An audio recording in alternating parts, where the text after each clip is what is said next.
Waalaikumsalam warahmatullahi wabarakatuh. Gimana kabarnya anak-anak? Alhamdulillah, luar biasa. Allah Akbar. Di pertemuan kemarin kita membahas tentang etika dalam penggunaan AI. Kemarin contohnya ada apa aja anak-anak?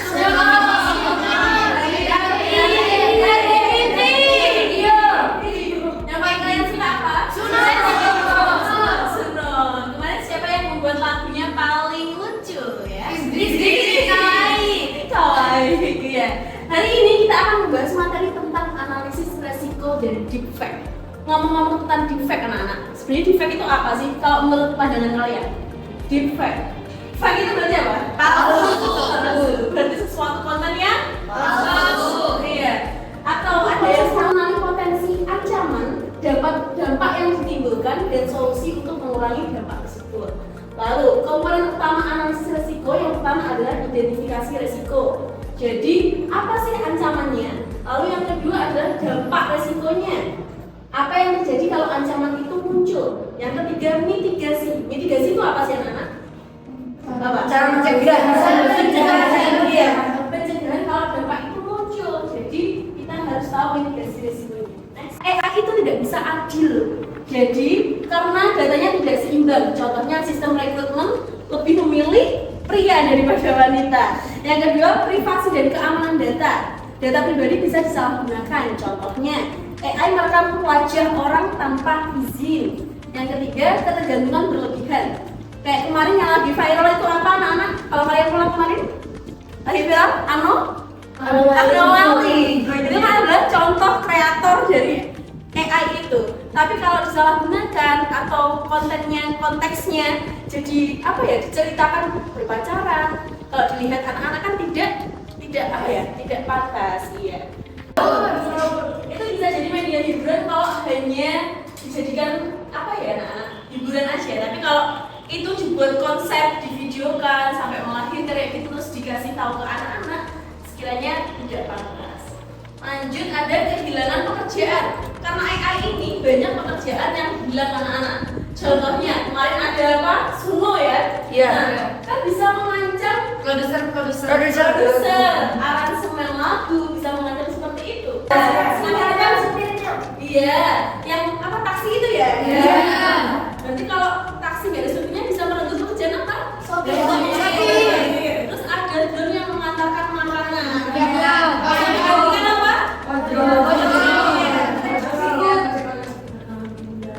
Lanjut ya.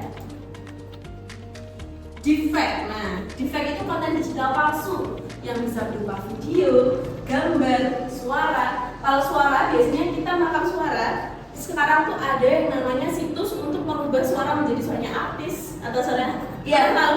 Yang lagi marak ini anak lagu, ya kan? Lagu K-pop, lagunya ini, misalkan lagunya Blackpink, tapi diganti suaranya suara BTS. Nah, biasanya kan fandomnya war tuh. Ada yang setuju, ada yang enggak, kayak gitu.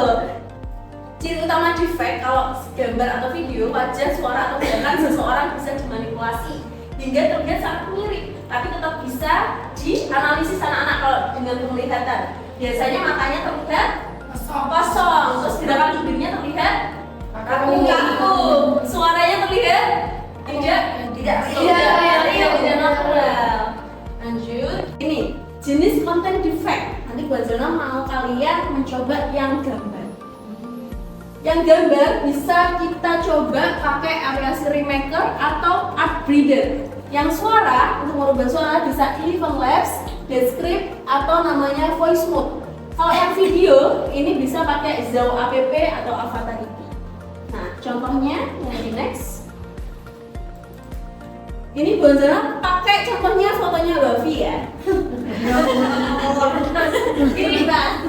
Iya juga. Iya, karena yang ada ini. Maaf ya Mia. Bentar, ini lama sekali ya. Sebenarnya. Contoh. Wow. Dasarnya udah ganteng. Wah, babak nih.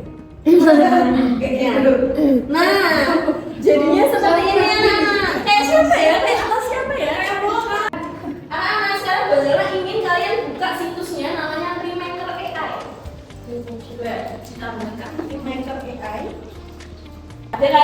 gambarnya Superman, terus dibuat foto kita atau foto bapak kalian gitu kan. Babu. Kita coba yang ini. Bolehnya foto random dong. Mau cari fotonya? Iya sekarang. Saya tahu fotonya Boleh, siapa. boleh. Kamu dulu foto siapa? Biasmu. Yujin. Iya pasti. Apa di download aja biasnya.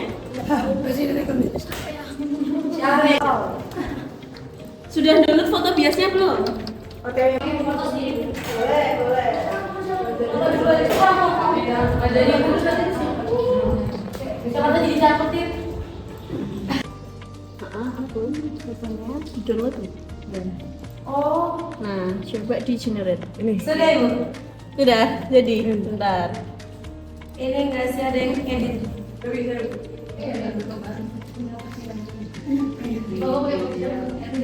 Kayaknya kok nggak bisa sih?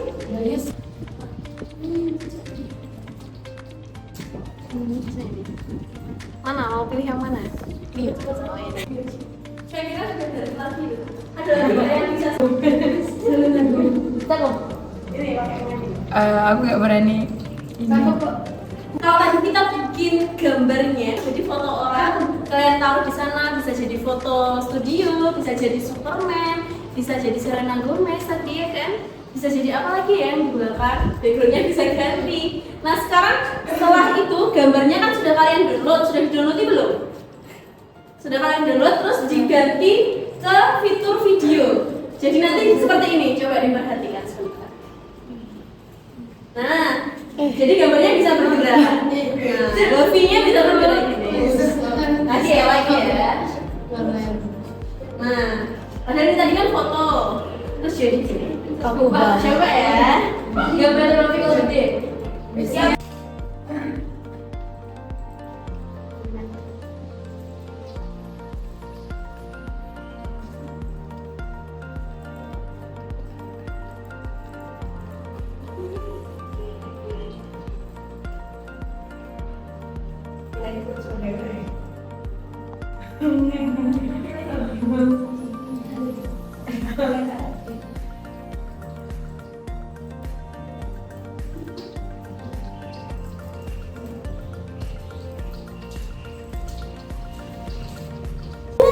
Tapi itu bentuknya bagus ya.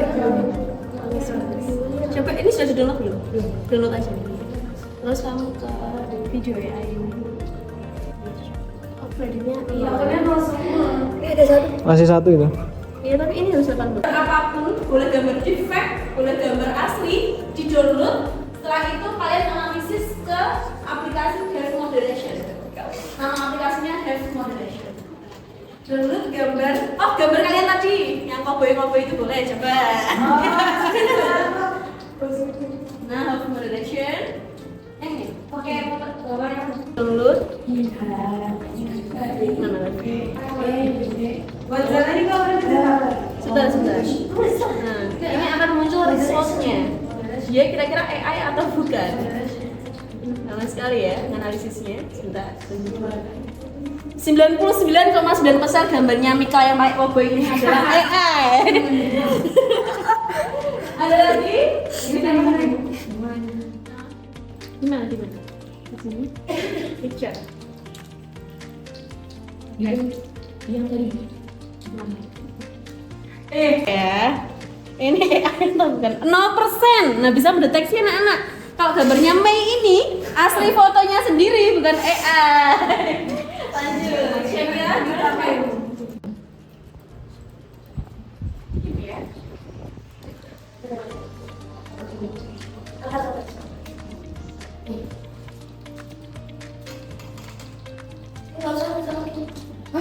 Gak usah login bisa itu anak-anak. Oh, ini login. Langsung keluar. Nah ini kemana?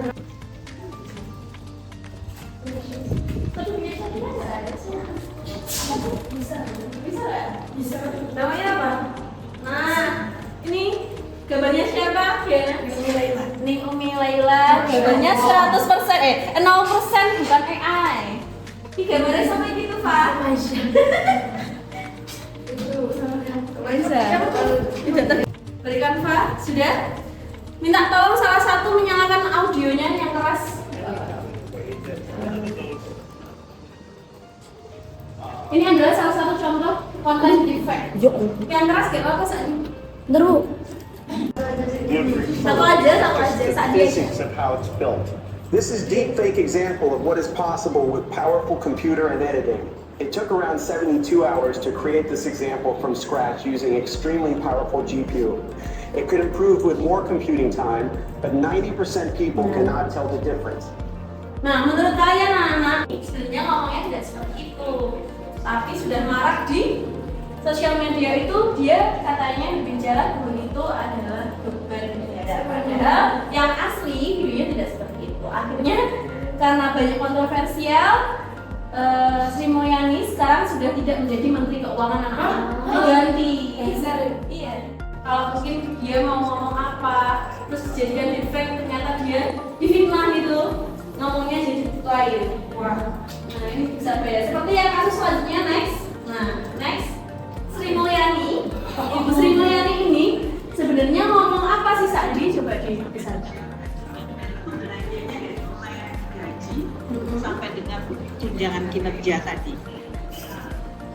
Banyak di media sosial saya selalu mengatakan, menjadi dosen atau menjadi guru tidak dihargai karena gajinya nggak besar.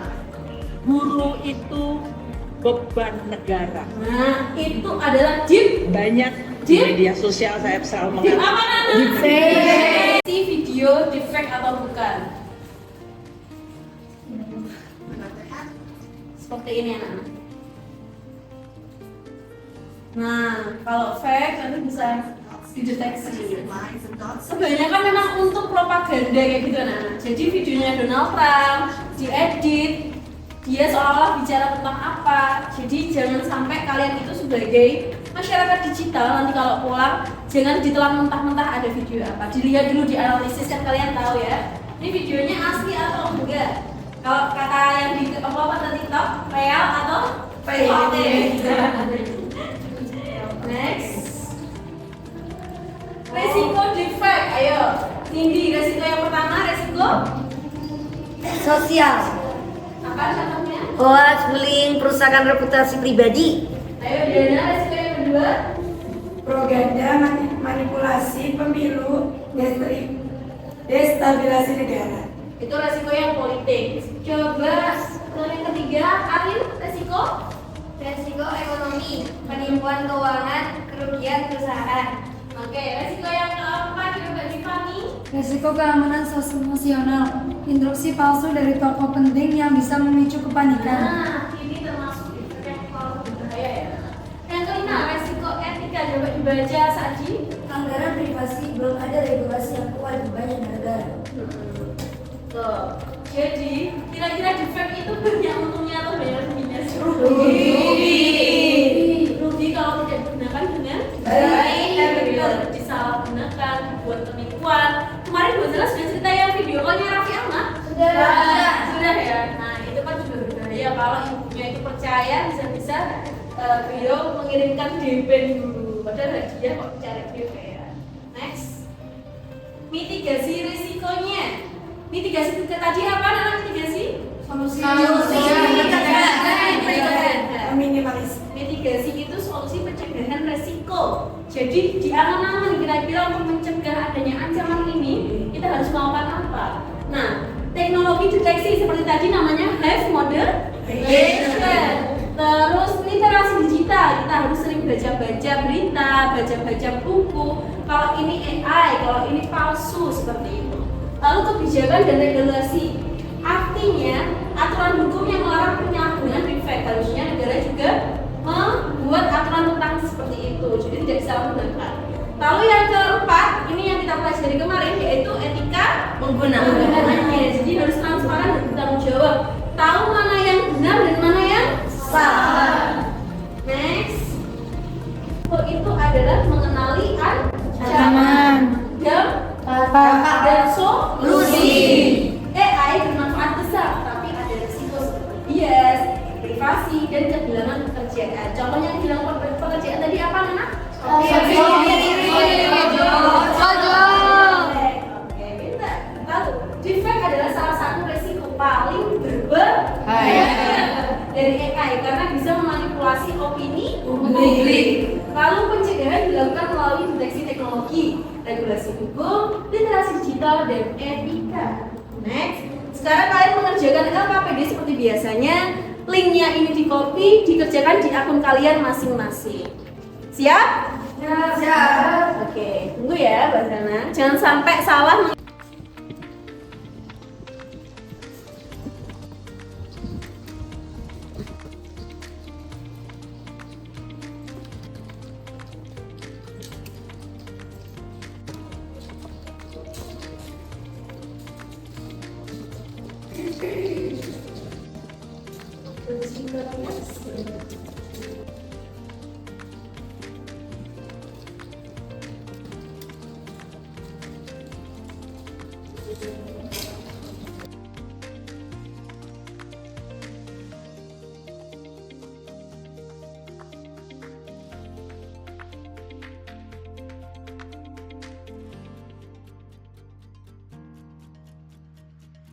Terima kasih anak-anak untuk hari ini. Hari ini kita belajar apa aja?